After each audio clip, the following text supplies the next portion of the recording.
Good evening, everyone, and welcome to the Universal Journeys Radio with your hosts, Dr. Brenda L. Bates and Donny Winter. Follow your heart, for only you know which path is right for you. Universal Journeys Radio is about how spirituality intersects with nearly every other aspect of our lives, even when we do not see it or realize it.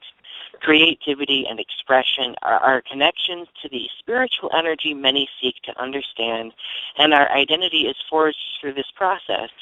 Universal Journeys seeks to help illuminate the different intersections between creativity, spirituality, and identity in order to empower and enlighten. Tonight, our topic is Cornucopia of Identity, how Alzheimer's disease sways our identity and the identity of people surrounding the individual with Alzheimer's.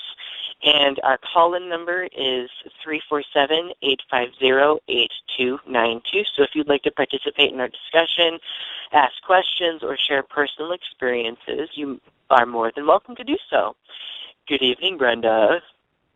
Good evening, Donny. We've had a full day, I'm thinking. How are you? Good. And how are you? Are you rested up from earlier today? I am peachy with a dash of cane. And yes, I'm a bit rested up. For those of you who don't know, I figured I would just present this right off the bat since we are talking about it.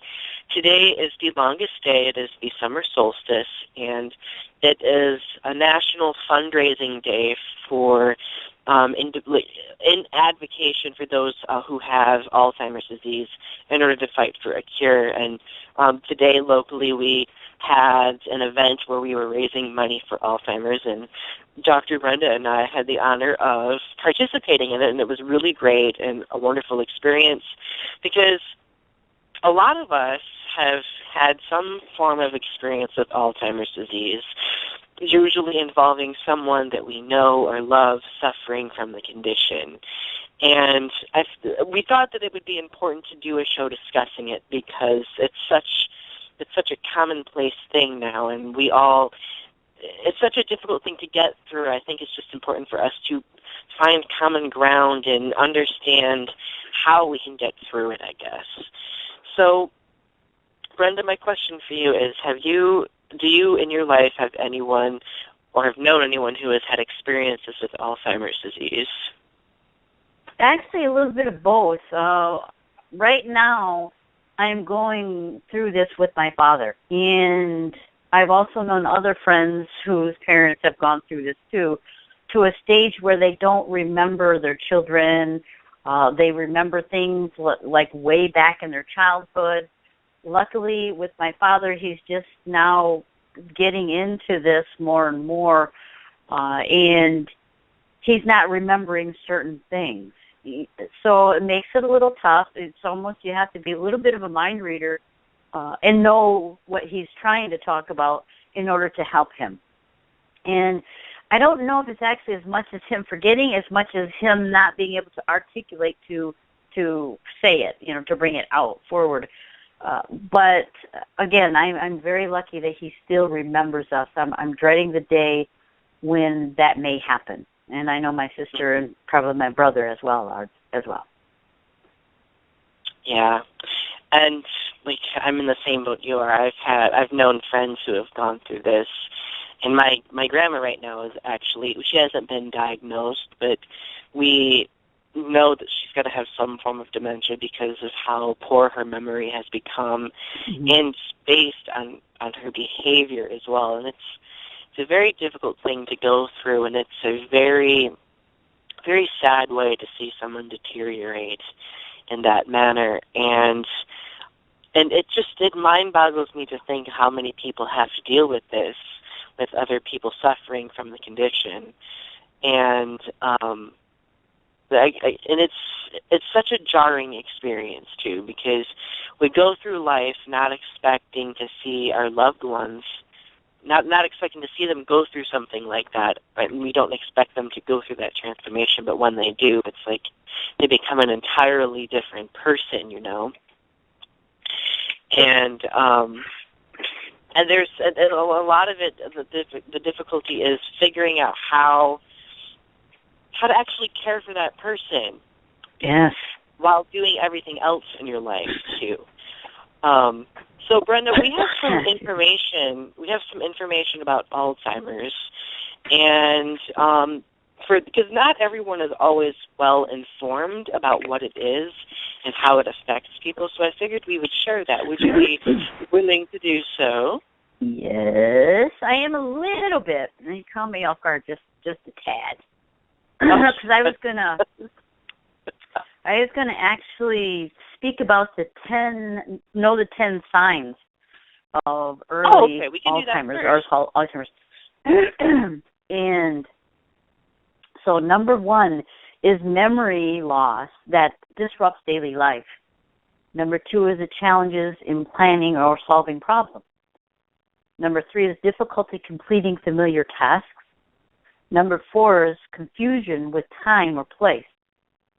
Number 5 is trouble understanding visual images and spatial relationships. Number 6, new problems with words in speaking or writing. Sometimes I sound like Yoda, so hopefully it's not too early for that. I don't want that to happen to me. But with that said, number 7 is misplacing things and losing the ability to retrace steps. Number 8 is decreased or poor judgment. Number 9 is withdrawal from work or social activities. And number 10 is changing in mood or personality. Oh my gosh, number 10. I do that every day. Would you like to share how you've seen some of these? I'm assuming you may have seen some of these in your dad. Can you explain, if you're willing to, how you've seen some of these, like some examples? Yeah, with Dad, he actually had trouble with, like I said, new problems with words in speaking or writing. He's not a writer. He actually don't know how to write, or he doesn't know how to read. And so that even makes it a little tougher, because when he loses the ability to speak the words, then it's harder because he can't write them either. And so you just kind of have to just go with it a little bit to see where he might be going, or he might give a little bit of information so that you can actually go there with him. So it's just been a little bit of a challenge. The other thing, too, is he had a decrease in poor judgment, and he's in a nursing home right now, partially because of his judgment on when to take his medications and when not to. There are times when he landed himself in the hospital, several times before we had to have him in a nursing home, and he wouldn't eat. I mean, he thought he was hungry, or he didn't think he was hungry, and he didn't eat. His medications were out of whack, so he became very dehydrated. So that was the decrease in poor judgment that happened with that. The other thing too, his attitude, his personality, and his mood, they changed a little bit too, because not only because it's frustrating for him that he can't get this information out, but also because it does change a little bit. Now with Alzheimer's with Alzheimer's, there's this big thing about sundowners. Sundowners is when the sun goes down, they change. I haven't really noticed that much with Dad because of him being in the nursing home, but there is the nursing home. There are several Alzheimer's patients, and they talk about the sundowners as well. So those are some of the things. Sometimes he gets a little confused. Well, yeah. He how we diagnosed Dad as having Alzheimer's is because he was asked several different questions. And one of the questions was, what year is it? And Dad told them 1940-something. And this was 2014, because he went in last year, I believe it was last year. So that was one of the times. And then they asked who his president was and different things, and he had no idea. Mm-hmm. Even though he would have been there watching TV or whatever, he didn't have any idea. So So, so that goes back to number one, too, with memory loss of daily interruptions of life. And that's with the eating, that's with the medication, and not taking it properly. And we're glad that we caught it in time before he got in a vehicle and he took off somewhere thinking he's going home, and then end up not finding him anywhere. Mm-hmm. So those are some of the things that I've noticed. And the other thing, too, is he remembers the person, but he doesn't remember the name. I'm not saying that's all Alzheimer's. I mean, because sometimes I'm better off with faces than I am names. But normally he would have been, and normally he was good with names. And now it's just he'll recognize them, but he won't know their name, and he'll have to ask. And that gets a little tough, too. Yeah, I can imagine that's very tough. And I can understand that, too, because in a lot of ways, my grandma is the same way. Like, we have instances where I remember her dog passed away recently, right? And within the next day, she forgot that she even had a dog. But I, mentioned the dog's name, and she instantly remembered the dog. She was like, oh, yes, oh. And then she realized that the dog had died and got really upset. And a very difficult thing dealing with this is the very, very fast mood changes. Because there's one moment a person can be laughing hilariously, and then the next moment they can be, in tears, crying, repeating themselves constantly, almost like in a childlike state. And that is so difficult to see. Like, I just, sometimes I don't know how to handle it. Right.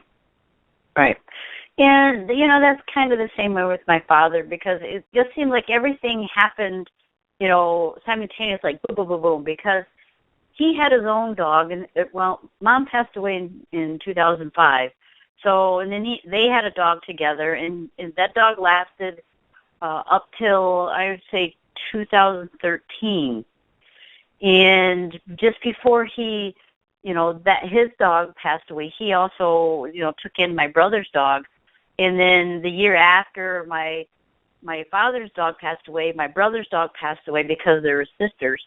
And then it just seemed like it kind of went downhill from there. So, and it does have a lot to do with that. So, I mean, it's just, I don't know. It's hard. This disease, or whatever you want to call it, is hard. Mm-hmm. So it's not only hard on the people that it's going with, they're going through this, but it's also hard on the family members too. Exactly. Now, the interesting thing, the reason why we chose this for this particular day is because of the shifting in identity and how it changes the identity. A person with Alzheimer's, they completely transform from the person that they were into someone different. I mean, you may be able to see different aspects of them that may retain the same personality that they had, but in many instances, they revert back into a childlike state, at least from the experiences that I've seen and heard of. And while that identity change is probably very jarring for the individual, seeing that identity change is very difficult for those around the person, because they are forced to adapt their own identity to the changing identity of the person suffering from Alzheimer's disease, which can be very difficult. Like, there are people with Alzheimer's who are prone to becoming violent too. And I mean, imagine if you have a loved one who you've cared for your entire life gets violent towards you. Like, that is, how do you deal with something like that? Like, how do you adapt your own identity and your own actions to that person and understand that, nothing can be done about that kind of thing? And in a way, you have to raise a shield. Like, in the past, I've had to kind of shield myself from almost the trauma of that transformation, I don't know if you've ever had to experience that. Have you, Brenda, my dear? Not at this particular time, I have not known. Mm. Yes, I don't think so. Just, sorry, I was a little sidetracked there. So. Oh, no, it's okay. I kind of went off in a random direction anyway, but it was something. I was just thinking about, how a person must change who they are in order to accommodate the person with Alzheimer's who's completely changed because of the condition, And no, go ahead, Brenda. I can, yes, I would have to say yes to that, because it reminds me because I stopped off to see my dad before I came home today from over there at the Alzheimer's awareness event. I stopped off to see him, and he was telling me about the flowers outside and what they've done. So I asked, it was a beautiful day, so I said, well, would you like to go show me? Okay. And so he said, yeah. So we walked outside, and we walked over there, and because Dad's an outdoorsman, okay? He always loved flowers and plants, and so he knows how to take care of them. That's something he does remember. So he gets out there, and he sticks his hand or fingers into the ground that they just planted, and it was very dry. And then he was complaining about that, and he says, there's a hose over there. He's like, I'm thinking to myself, man, I wish there was a hose, and sort of kind of looking around, and Dad said, well, there's a hose over there, knowing that he's a little bit weaker, quite a little bit weaker than he used to be. So I thought about it, and it was really hot. It was 78 degrees, and I'm thinking, well, if we water the plants right now, it could get scorching hot, and they could wilt. So what we did is we waited just a little bit, and it cooled down some.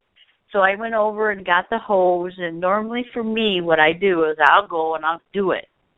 So what I did is I pulled the hose over, and when I got out there to where he was standing where the flowers, I handed him the hose. Okay? That may not seem like a significant thing, but I'm telling you, in the life of an older person, no matter if they have Alzheimer's or not, empowering them and giving them the reins, back to what they feel like they may have lost is very empowering. So I gave it to him, and he did what he needed to do, and I just kind of watched him, and then as I needed to pull out some more hose, I told him, I said, okay, Dad, don't forget this spot over here needs to be done, and he did that. So he was very, very happy and content, because that's something he knew, and he remembered. So you do, as an individual, when you're dealing with parents who have Alzheimer's, you do switch up, or even loved ones. You do switch up your personality to accommodate them and to make them comfortable. And you just have to realize that sometimes they're not in the right frame of mind, and that can be a challenge. That truly can be a challenge, because, we're so used to get anything done, and then it's all of a sudden the confusion in their mind, they're not real sure. And so we have to, as individuals who are taking care of the parents or the loved ones, we have to realize that what they can do and what they can't do, and then allowing them to do what they can do, with supervision. So, that's a long, drawn-out thing, but it's still, that is a very deep awareness. And for sometimes with Dad, he will go ahead and repeat himself several times. And sometimes we as humans get a little frustrated when that occurs, because okay, I heard it, that's enough, I don't, but with them, you kind of sort of have to go along with them, and talk to them and say, oh, well, I can't even articulate some of the things that I would normally would say, but those are things that I've had to go through with Dad from the beginning, and my sister as well, from the beginning, and just kind of understand more and more, which makes it more of a harmonious relationship. And we're not so frustrated, and he's not so agitated because he can't get across what he wants to get across. Mm-hmm. Exactly. And sometimes we have to repeat ourselves several times before he gets it. And then sometimes when you say something, you better watch it, because he gets it on the first try, and You don't want him to. Mm-hmm. And that's the interesting thing about Alzheimer's, though, is that the degree of unpredictability. And because, like, a lot of people do get frustrated over the fact that they have to repeat themselves, but honestly, right. We live in this fast-paced world, and a person with Alzheimer's is living in a much slower-paced world because they are forced to think and rethink over something because of that uncertainty. And to those people who get really impatient with it, I mean, there's nothing you can do. Just slow down and do your best to accommodate that person, because attempting to force them to do something is just going to agitate their condition and make them feel even more uncertain. And like with, I love that moment where you were talking about where you were giving your dad control over something, and we've done that same thing with my grandmother too, because my grandma loves gardening, so we make sure that we help her with her gardening and continue feeding her passion for doing it, because no matter how much her memory has decreased over the years, she always maintains a strong desire to play in the dirt and plant things and watch them grow. And being able to cultivate that, no pun intended, being able to cultivate that, and sometimes helps her a lot, because there are moments where you look at her and she's just like she seems to regain a bit of herself momentarily, and then it dissipates, and then she regains herself, because it's almost like switching a light on and off. At least that's how I view it. Sometimes the light fades on, sometimes it fades off, depending on the situation. Yeah. The other thing, too, is think about this. When we were kids, what were we doing? We were outside playing. We were digging. We were, cultivating, as you call it. Those were the inspiration, the ideas. I mean, like I said, Dad remembers what needs to be done with gardening and other things, too. But that was his passion, was gardening. Yeah, there we go. And taking care of plants. So that's what he knows. He knows well. I mean, other than, taking him outside and saying, okay, Dad, here you go, get underneath the hood and go for the gusto. He loved working on cars, too. Those are the two things that he'd like to do. Yeah, but gardening is the safest thing for him to do at this particular time, because you never know. I mean, his skin, it's getting thinner and thinner, so it's very easy for him to get bruises and cuts and stuff like that. So we don't want that to happen. So there's a lot of things that's going on. So then we just have to learn how to deal with it. And hope one day. No, go ahead. I said, and hope to heck one day that somebody will take the time and effort to do that for us as well when we get older. And I can remember as a kid always feeling the need to be validated, being empowered by adults. And I think that's something that we have to consider with individuals having Alzheimer's disease, too, is we have to continue to encourage them and empower them, because a lot of the times they do know that something is wrong. They do know that their memory is poor and that they can't recall everything, and that is very, very discouraging. And, even though that is the case, it's important for us to try to help them through it, try to be a strong, positive, provide a strong, positive support system, Right, absolutely. And for me today, it was just one of those things that clicked. It was like, okay, I'm getting the hose and everything else, so I was going to go ahead and water and trying to figure out, okay, what would be the best way. And when I got up there to him, I said to myself, something just popped and no, let him do it. This is something he could do. This is something he would like to do. And he went around and he didn't just water those particular flowers, but other flowers, the hanging flowers that were around the pavilion as well. He did all of those. So it was great to see him do that, do something that he loved. I mean, I got a satisfaction out of it as well. Mhm. Definitely. So it's just, well, it's Brenda, being we patient. are. Well, what did you say? I said it is being patient. You just have to learn how to be patient with your loved ones. Exactly. Well, Brenda, my dear, we are nearing the half-an-hour mark. Would you like to take a break? Sure. What we're going to listen to, though, is a George Kohler, I don't know, Pebbles of Wisdom, whatever that may be. I've never heard it. So let's go off to break and welcome back to Universal Journeys Radio with your host, Dr. Brenda L. Bates and Donny Winter. Our call-in number is 347-850-8292. We are talking about Alzheimer's awareness. Today is the longest day. That's what Alzheimer's awareness is, is all about, the longest day. Today was their event. And Donny and I both, we attended an Alzheimer's awareness event here in our local town to raise money to help with Alzheimer's research. And we both have family members who have Alzheimer's, and also we have friends whose parents and loved ones have Alzheimer's as well. Now, before I turn it over to Donny, I do want to mention that if you're one of those individuals who has a parent or a family member who is going through Alzheimer's and you're not understanding how to help them out, there is a Alzheimer's Association hotline, and it is open 24/7.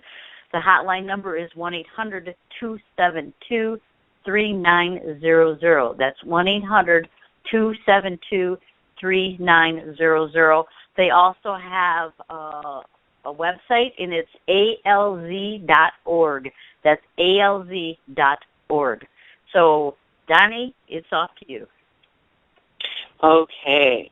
If you guys are interested in donating to help end Alzheimer's, we have a GoFundMe account for you to go to, a link for you to go to. It's www.gofundme.com/HXFY50.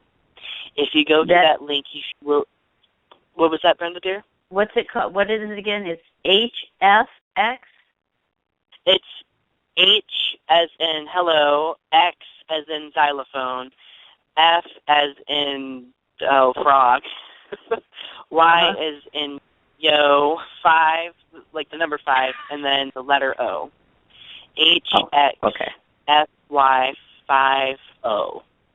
And if you go to this page, you'll be able to donate to help end Alzheimer's. It's an extension of our own team here in our local town that was helping promote this. So feel free to do that.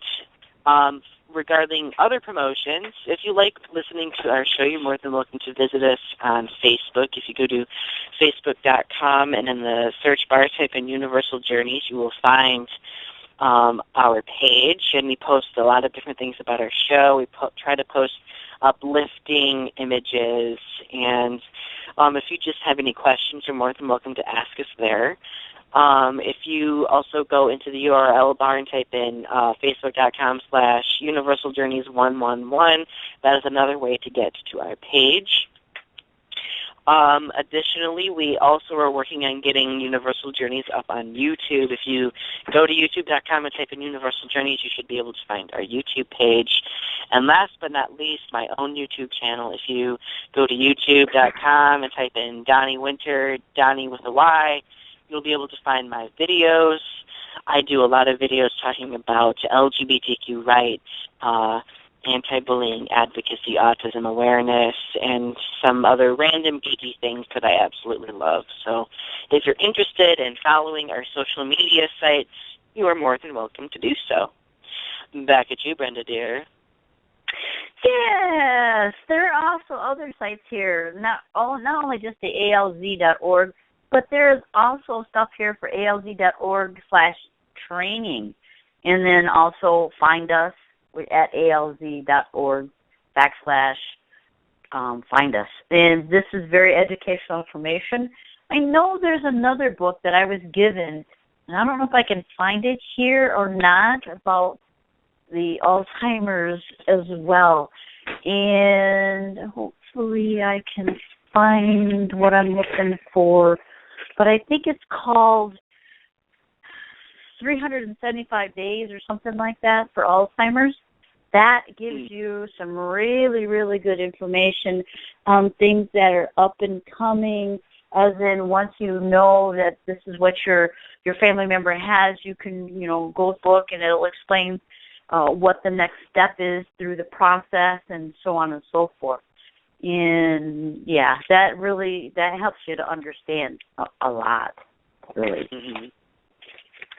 So one of the things that Donny and I were talking about is Alzheimer's isn't just, at least for me, what I've been noticing throughout the year with my father, is I've also been noticing some of this Alzheimer's is being brought on by medication. And we just recently had a friend, and she's still our friend, who was taking a certain medication for several years, and she started to lose her memory, just like it would be in Alzheimer's, actually. And when this was brought to light that she may have Alzheimer's because her memory was going and she was asking the same question, 5 minutes, not less than 5 minutes after she may have ordered her food. And that was one of the things that we found. And she got a little upset because we did mention that, but what it did was triggered her to go see the doctor about a certain medication or about her medication. And when she did, the doctor says, "Oh, we got to take you off of this one because this causes memory loss after you've taken it for such a long time." And as she was getting weaned off of it, you could tell that her memory, certain portions of her memory, was coming back. So medication, you really got to be careful with this medication too, because it could actually cause the symptoms of Alzheimer's. And really, unfortunately, it is the medication that does that. So everyone out there that's getting all this medications and tons of medication for this symptom to cover up that, effect and so on and so forth. Unfortunately, that's what my dad is going through too. You really got to watch that because it causes Alzheimer's as well, or memory loss, because really Alzheimer's is memory loss. Mm-hmm.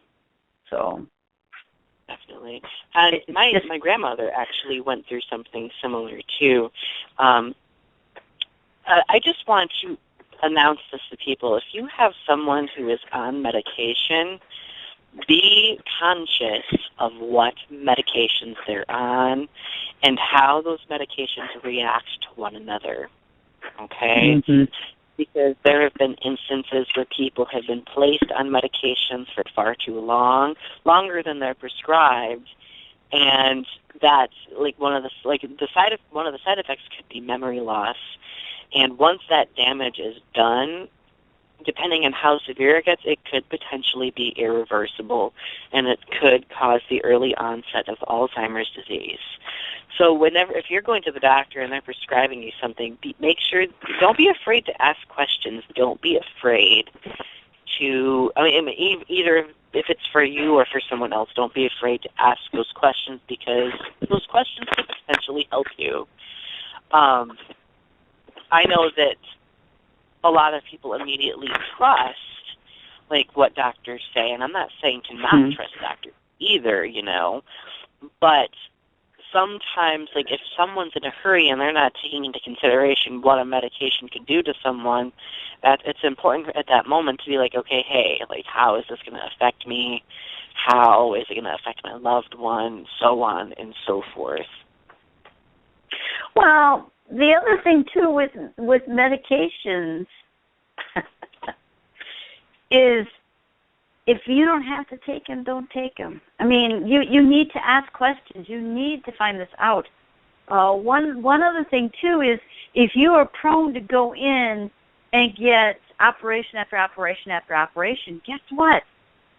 That anesthesia also causes memory loss. Because I went through that when I had my hysterectomy. And it was about a month. It took me about a month to get rid of all the fog, without, you would think that you were going to remember and you didn't remember. It was not a good thing. Okay, so you just have to be really conscious of some of this stuff. During that time frame that I was, that I had the anesthesia and I was coming out of it for that whole month, I can't remember hardly anything that went on during that month except for that particular incident that I thought I had all intention to put $300 some in the bank, and I ended up not doing that. And I thought I did, and my checkbook, kind of sort of bounced. Mm-hmm. So you got to watch out for all this stuff. There's natural things out there that you could do to help you out with certain things. And you just got to be conscious. Yes, the doctors are there to help you out, but they're also, covering up, or they're masking the true symptoms or the true cause of what's going on. And really you want to get down to that bottom core or the base issue and fix it or take care of it, instead of having this medication and that medication and this medication, countering the effects of that medication. And, my father's taking way too many medications for stuff. And it's like, really?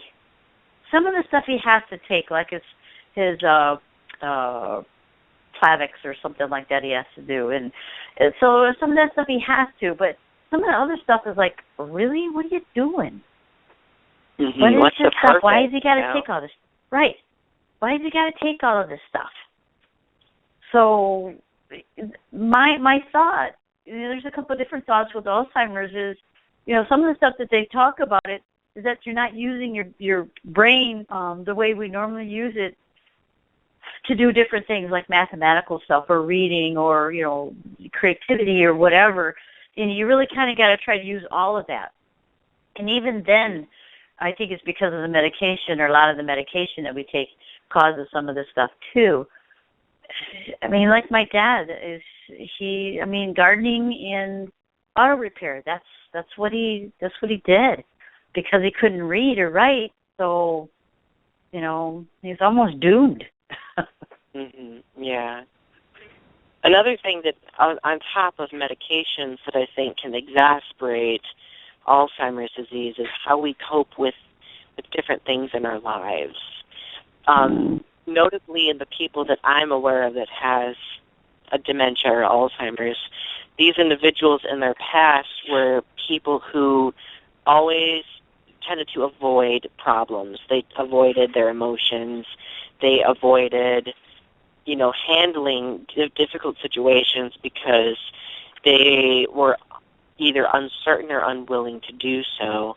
And I think trying to bury everything, trying to avoid everything can manifest itself into this condition also, because when we're avoiding everything, we're putting out an energy that is trying to repel everything away. We're trying to block ourselves and close ourselves off to everything else. If that happens, that wall we build is going to end up collapsing in on ourselves. And I'm not saying that this happens with everyone, but I feel like doing that could potentially basically put gasoline on the fire. I don't know. What do you think about that, Brenda there? Yeah, I was going to say you have a valid point there, because when you put blinders on, or you don't want to see, or you don't want to hear and stuff like that, you're withdrawing and you're like, I don't want to do this. So what are you telling your body? What are you telling your soul, yourself? I was like, no, I don't want to. And I do this little mantra, is like, I remember, instead of saying, I don't want to remember, because you're programming yourself to do that. So this is multidimensional information, or things that we do that we, maybe not even realize we do on a subconscious level. By withdrawing and not saying, okay, I don't want to deal with that type of deal, and backing up, then you're not seeing anything. I mean, I guess as I'm thinking about that, it's just almost like the rest of us, some of the spiritual people, we back away from the news when really we should be becoming more and more aware. Yes, there are a lot of things I don't want to see on there, and I have been back, and I have backed away, but I'm also realizing that I need to be on top of some of this stuff too. So now I have to get back into at least watching the news a little bit anyways and filtering some of that stuff out. Again, the more and more you say, I don't want to deal with this, I don't want to hear this, I don't want to see this, you become spiritually blinded, if you want to call it that, because you're pulling back and you're doing that little monkey thing with, see no evil, hear no evil, and, speak no evil type of deal. That's a little monkey thing. Yeah, well, that gives a good analogy. It gives a great analogy. I was just laughing at how you worded it. That was awesome. Yeah, but it is because you're programming your brain. Once you say that over and over and over, or you think that over and over and over again, you're retraining your brain. It's like you're reprogramming. That's kind of sort of a negative. Your brain actually catches on quicker to more negative stuff than it does positive stuff. So it takes you longer to unprogram yourself. It's like going to, when you're a kid, you're programmed to do certain things, and when you get up to your adulthood, you're like, oh, that wasn't so good. So you have to retrain your brain not to put yourself back in that situation again or think that way. It's all about retraining your brain. And Alzheimer's is no different because some of the stuff you could be training your brain. I don't want to know what's going on over there. Even that simple thing. I don't want to know what's going on over there. So you tune out your natural ability to be aware on the spiritual plane too. So there's a lot of ties there. There's a lot of different things that's going on or that could be going on. Mm-hmm. Exactly. And I have a very interesting example too, because beyond simply avoiding things, I also, like I said earlier, how we deal with things can also reflect itself in how, our mind is shaped. The night that my grandma's dog passed away, for example, the dog passing away completely messed up her routine. And when you have dementia or Alzheimer's, it's very important that you maintain their routine, because if you don't, then that could definitely worsen the situation. So I wanted to go over there and stay with her. That way I could talk her through things and, be there for her. Well, the one thing that my grandma has always done is she's always been ridiculously hard on herself, to the point where she hates herself. She is very, very self-loathing. And, we had this moment. We were up at 1 in the morning because, neither of us were tired. So we were like, let's just stay up. Well, she gets very nostalgic when she's having one of her, situations where she's trying to recall things. She ends up remembering things from the far past, and she continually compares herself to her older brother, who became a doctor, and all the time she's basically saying, I never amounted to anything. My mother was right. I'm stupid, and I'm not worth anything. And I really think that kind of mindset, having that for an entire life, can definitely damage a person spiritually and psychologically. And I remember this moment where I like to have my little pep talks with her, where I try to encourage her, and I basically convinced her for a brief moment that she was worthwhile, that she was smart in her own way, and she was successful in her own way. And I could just see her face brighten, and she felt better. But the difficult thing with Alzheimer's is that it's like a constant loop. It brings them back. It continually brings them back to switch that mindset.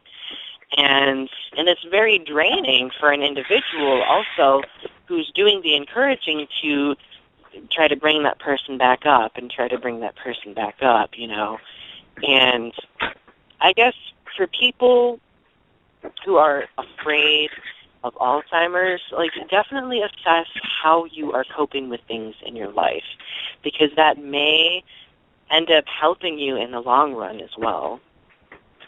Well, and this goes back to, I have a pet peeve, and my pet peeve is how parents speak to children when they're younger, because my mother did that to me too. as you were saying that, I was like, I remember my mother says, oh, you won't amount to anything. You won't have a husband. You won't have a car. You won't have a house. You won't have anything like that.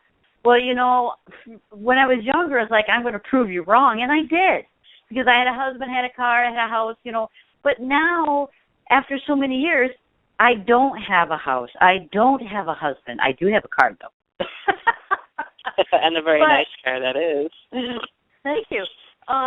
So that came back to haunt me. Because, okay, Mom said I wasn't going to have this. Now I really don't have this. So parents, please be aware of how you're talking to your children, because that could affect them for the rest of their life. Mm-hmm. That kind of thing stays with them. It does. Because it's like your grandmother. Well, my mother said I wouldn't amount to anything, or, I was never good at anything, or whatever. It's like, oh, come on, don't, And it's hard to retrain that. It's hard to get that out of the mindset. And don't do that to your children, okay? That's the worst injustice you can do. And what needs to be done is you need to encourage them. Okay, yes, you can do it, and then help them to do it. Most of them say, oh, you can't do that, and then you don't help them to try even to do it. Part of the issue is because they don't know how to do it. Right, and when a person injures someone in that way, that person grows up focusing on the fact that they have scars, not focusing on the fact that they've healed those wounds. And I think that manifests itself, especially with people with Alzheimer's, because they're at a point in their life where they're completely honest about such things. They kind of regain that childhood honesty where they don't hold back how they're feeling. And oh, yeah, you're right there. Yeah, and I think it's important for people, when they're talking to their kids, to take that into consideration and place themselves in their kids' shoes. Would you want someone telling you that? Would you want someone knocking you down and chiseling away at your identity? Of course you wouldn't. Nobody wants to feel that. So, right. Save your child not only the difficulty of that moment, but save them from having to experience that trauma later in life as well.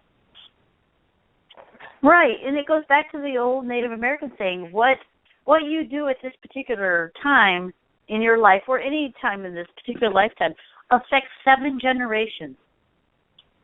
Mm-hmm. So if you're positive and you help that child to excel, you say, you can do this, then they will be able to do that, and they will pass that on to their children and the children, and so on and so forth. But if you have a negative individual say, oh, you'll not amount to anything, and you won't have this, you won't have that, or I can't do this because, where somewhere down the line my mother said I couldn't do it, or my father said I couldn't do it, that's not encouraging. Come on, guys, that's not encouraging. We're not helping our loved ones when we do that. And you're not even helping yourself when you do that. That's just being right down selfish. I'm just sorry. I'm going to say it like it is. I completely agree with you.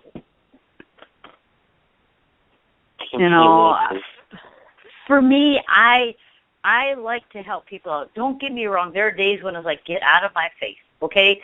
That's just being human.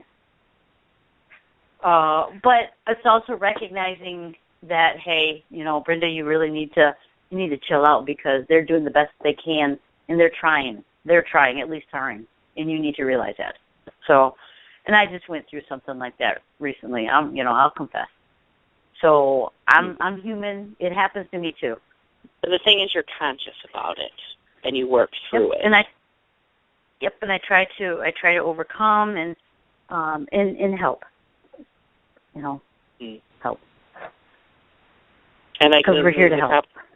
Not everyone works through it.